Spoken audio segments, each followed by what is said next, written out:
Bonjour à tous, hi everybody, it's your teacher Stéphanie, c'est votre teacher Stéphanie. Ça fait longtemps que je n'ai pas posté, je suis vraiment busy avec les études, avec les travails, mais je fais de mon mieux pour enregistrer ces vidéos. Et puis, ce qui prend plus de temps, c'est la traduction. Parce que les cours, dans ma tête, c'est en anglais. Je dois maintenant traduire ça en français pour vous et en lingala. Comme on dit en lingala, ça prend vraiment du temps, mais je le fais pour vous. Alors, mais pour le classe Zoom, pour ceux qui posent des questions, au mois de mars, déjà, on commence le classe de Zoom. Là, vraiment, vous allez poser des questions. Vous aurez le temps de parler avec les teachers. Ça sera vraiment bien. Alors, sans plus tarder, aujourd'hui, nous allons parler de pronoms. Il y a des différentes sortes de pronoms. Les gens connaissent seulement peut-être les pronoms personnels. Il y a beaucoup de pronoms. Et sur cette vidéo, je vais expliquer c'est quoi les pronoms, qu'est-ce que le pronom fait dans une phrase et comment vous pouvez utiliser les pronoms et les différentes sortes de pronoms. Alors, sans plus tarder, regardez la vidéo jusqu'à la fin. Mon souci est que boye kola anglais. Mon souci n'est pas de vous apprendre le français parce que mon français n'est pas à 100% parfait, mais mon anglais est parfait. Alors, quand je vous enseigne l'anglais. Focalisez-vous sur l'anglais. Vous savez, il y a beaucoup des enseignants qui sont là, qui apprennent l'anglais aux gens, mais ils ne traduisent pas. Moi, j'ai fait des efforts pour traduire, pour que vous compreniez ce que je dis. Alors, s'il vous plaît, apprenez, passez le temps, regardez la vidéo. Même si tu as déjà regardé la vidéo une fois, tu peux encore le revoir, c'est pas un problème. Alors, sans plus tarder, le pronom. Alors, le pronom prend la place du nom dans une phrase.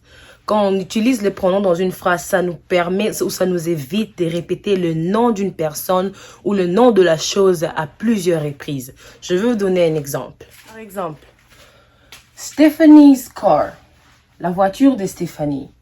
Au lieu de répéter Stephanie's car again, tu peux dire her car. Ça montre déjà l'appartenance, ça montre déjà que c'est la voiture de Stéphanie. Si c'était un garçon, Emmanuel's car, la voiture d'Emmanuel. Tu pouvais dire his car. C'est ça la différence. Alors, le pronom remplace le nom. Comme je disais, le pronom remplace le nom.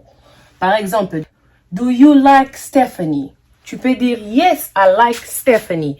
Mais le pronom aussi peut jouer un rôle ici dans cette phrase. Tu peux dire, au lieu de dire yes, I like Stephanie, tu peux dire yes, I like her. Her a remplacé Stéphanie. Do you like Stéphanie? Est-ce que tu aimes Stéphanie? Oui, j'aime Stéphanie. Mais avec le pronom, tu peux dire oui, je l'aime. Alors, le pronom vraiment nous aide à éviter de répéter les noms. Le pronom prend la place du nom. N'oubliez pas ça. Alors, à chaque fois que tu veux éviter de répéter le nom d'une personne, tu cherches maintenant quel pronom tu pourras mettre là. Alors, dans la vidéo qui suit, je vais vous montrer les sortes de pronoms. Je vais encore vous montrer un autre exemple. Please give this book to Stephanie. This book, c'est la chose et Stéphanie, c'est la personne. Alors, parmi les pronoms que je veux vous montrer, quand je vais vous montrer les différentes sortes de pronoms, vous saurez quel pronom utiliser ou remplacer dans une phrase. Alors, je demande, je dis s'il te plaît, donne ce livre à Stéphanie. Et puis, tu peux me poser la question. Should I give this book to Stephanie? C'est un peu long. Surtout quand il s'agit de poser la question. Should I give this book to Stephanie? Non. C'est mieux de dire should I give it to her? Vous voyez comment le pronom est un peu important. Ça nous aide vraiment à éviter de répéter le mot à chaque fois. Should I give it to her? Or should I give it to Stephanie? C'est un peu ça. Au lieu de répéter should I give this book to Stephanie? Alors, c'est très important de savoir quel pronom il faut utiliser. Alors, it remplace le book. Le book disparaît. Ça devient please give it to her. Stéphanie aussi disparaît et her prend la place de Stéphanie. It prend la place de book. So, ça devient please give it to her. So, please give it to her. S'il te plaît, donne-la le livre. S'il te plaît, donne-la le livre. S'il te plaît, donne-la de l'eau. C'est un peu ça. Alors, très important de savoir l'importance du pronom dans une phrase. Je voulais juste différencier entre it et eat. Ça se prononce là, de la même manière. Eat, eat. Ça, c'est eat de la chose. Ça, c'est eat de manger. Pardon. Faut pas oublier de eat. Ça, c'est eat de la chose. Eat, là, c'est ça. Ça, donne ça. Eat, ici, E-A-T, c'est manger. La nourriture, va manger. Eat, go and eat, va manger. Alors, eat, eat, eat, eat. Il faut savoir, quand quelqu'un te dit eat, tu vas dire which eat. Il faut savoir quel eat. Ça dépend du contexte de la phrase. Très important. Les pronoms représentent soit une chose ou soit une personne. Tant que tu connais de quoi ou à qui tu t'adresses dans une phrase ou pendant que tu parles, tu sauras quel pronom utiliser. Alors, le pronom peut soit représenter une personne ou une chose. Important, très important, n'oubliez pas ça. Quelques règles de pronoms personnels dans une phrase. Première règle. Never place an adjective before a personal pronoun. Ne placez jamais un adjectif devant un pronom personnel. Par exemple, ça, sont des adjectifs. Pauvre, chanceux, intelligent et belle. Tu ne peux pas dire belle, elle. Je sais que souvent on dit ça en anglais, souvent ici, poor me, like, lucky you. It's not the proper English. So I think we all learn it right here. Ne jamais dire ça. Mais, à condition, il y a des exceptions. Les pronoms personnels can have an adjective after a verb. Les pronoms personnels peuvent avoir un adjectif après un verbe. Par exemple, au lieu de dire clever me, clever him, he is clever. Il y a déjà un verbe ici au milieu. Le verbe être, is. Ça, ce sont des exceptions. S'il y a un verbe, comme on dit ici, les pronoms personnels peuvent avoir un adjectif after a verb. Il y a des exceptions quand on dit le personal pronoun can have an adjective after a verb. Les pronoms personnels peuvent avoir un adjectif après un verbe. Après les verbes, c'est là où tu peux mettre maintenant l'adjectif. Tu ne peux jamais mettre l'adjectif devant le pronom personnel. Quand quelqu'un dit beautiful she, beautiful he, ça n'a pas de sens. C'est mieux de dire she looks beautiful. Elle est belle. Pas belle elle. Ça n'a vraiment pas de sens. Toujours avoir un adjectif après le verbe. Donc, on commence avec le pronom, le verbe et l'adjectif après. Ne jamais mettre l'adjectif avant. Poor me. Je sais que beaucoup de gens disent ça. Fix it. Let's fix it. Arrangeons ça. Soignons. Poor me. Ça ne se dit pas. Lucky you. Ce sont des, comme on dit, bangla balabala. We're not trying to teach angla balabala here. No, thanks to anglais yanda ku école. So never say poor me. You can say I am poor. I am poor. Déjà, tu vois, le verbe être. I am là et puis poor, ça vient après l'adjectif. C'est les règles numéro 2. Toujours avoir l'adjectif après le verbe. She looks beautiful. C'est normal, tu peux dire qu'elle est belle au lieu de dire beautiful she. Alors n'oubliez pas ces règles. Première règle, ne placez jamais un adjectif devant le pronom personnel, comme ça, jamais, jamais. Et deuxième règle, le pronom personnel peut avoir un adjectif après le verbe seulement, comme ça. She looks beautiful. Déjà, tu vois le verbe looking et beautiful, c'est l'adjectif, ça vient après le verbe. Troisième règle. Personal pronoun agrees with the noun it replaces. Le pronom personnel est toujours en accord avec le nom qu'il remplace. Tu ne vas jamais voir un pronom personnel qui se bat avec le nom parce qu'il y a des pronoms personnels que tu mets avec un nom et zo balanate. Tu vois, ça ne se marie pas dans une phrase. Mais tu dois toujours te rassurer que le pronom personnel que tu choisis dans une phrase est toujours en accord avec le nom que tu remplaces. Je vais vous donner un exemple. Par exemple, John works hard, he will succeed. Déjà, vous voyez le pronom et le nom.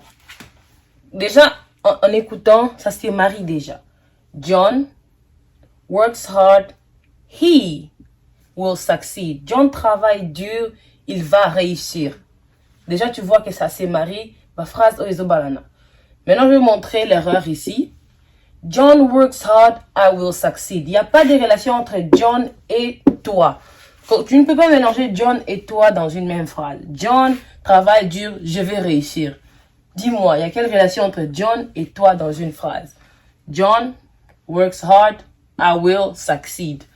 Déjà, ça ne se marie pas. Alors, n'oubliez pas, règle numéro 3, le pronom personnel est toujours en accord avec le nom qu'il remplace. John travaille dur, il va réussir. John travaille dur, je vais réussir. Ça ne se marie pas. Alors, n'oubliez pas ça. Toujours marier le pronom et le nom dans une phrase. Alors, quatrième règle. Le pronom ne prend jamais un apostrophe. Pronouns never have apostrophe. Le pronom ne prend jamais un apostrophe. Par exemple, hers, ours, theirs. Quand il y a un apostrophe, cela veut dire que tu fais face à une contraction. When you see an apostrophe, it's a contraction. The red bag is hers. Le sac rouge est à elle. Elle ne prendra jamais une apostrophe. Jamais ajouter un apostrophe ici sur ses pronoms personnels. This is our house. Ça, c'est notre maison. Notre ne prendra jamais un apostrophe. Les exceptions sont là. Hers, ours and theirs. Jamais ajouter les apostrophes là-bas. Mais au contraire, quand il s'agit de he's finished, cela veut dire he is finished. Il a terminé. It started. It has started. Ça a commencé. Là, maintenant, tu peux mettre l'apostrophe. Sauf le 3 ici, ce sont des exceptions. Quand il s'agit des apostrophes ici, là, on voit la contraction dans une phrase. Alors, jamais, jamais, jamais mettre l'apostrophe dans ces 3 pronoms personnels. Rôle numéro 5. Règle numéro 5. Do not put yourself first. It's good manners. Put the other person before you. Ne t'aimez pas toi-même en avant. Ce sont de bonnes manières.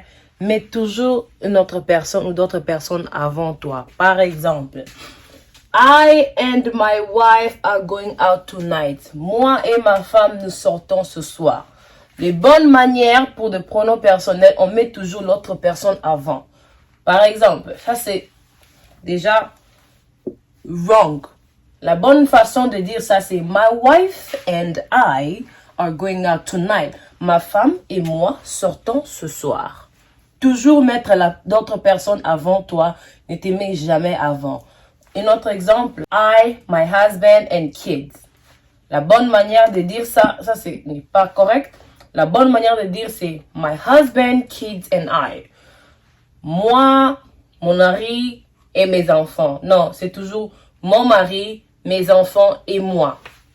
Toujours te mettre dernière et d'autres personnes avant toi. Ce sont des bonnes manières, ce sont des règles de pronoms personnels. Alors, je vais vous donner quelques exemples de pronoms. On a 8 pronoms et je vais faire la vidéo prochaine pour expliquer tous les pronoms en détail. Mais aujourd'hui, nous allons faire les 3 premiers pronoms.